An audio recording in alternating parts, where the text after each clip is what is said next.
Welcome to this week's episode of Jonathan on Money. This is episode number 166. Okay, so this podcast is being recorded on Friday, June 19th. So by the end of June, I'll have attended all the graduations, performances, and capstones of various activities my kids have participated in throughout the year. The last end of year shindig is the dance recital, which takes place in a large college auditorium with hundreds of people this Sunday. Something I've been thinking about is that while the show is nice and the dances are wonderful, the reality is that none of these performers will dance professionally. The real win with most of these extracurricular activities is the ability to stick with something for the long term. The consistency of showing up day after day and getting better is something that I'm going to talk about in my talking points today as well.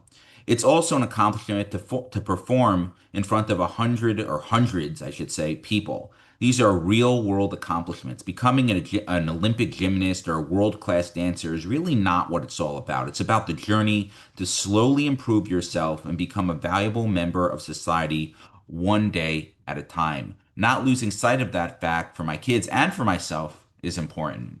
In other news, don't forget to get my book, D's for Diversification, ABCs of Personal Finance, which is now available on Amazon and jonathanonmoney.com. Buying this book is a wonderful way to support this podcast. And finally, before jumping into this week's episode, I'd like to share that my upcoming live fall webinars series will be released in a few weeks. If you or a friend would like to be notified of my upcoming series, you can either go to parkbridgewealth.com/webinars and register to be on my webinar distribution list, or email me directly with the word webinar in the subject line to be added to the list. Okay, now for today's agenda. My talking points this week will discuss the ultimate advice for recent graduates. Our quote this week is from Winston Churchill on giving. I'll spend the last half of the episode answering listener questions, including should I invest in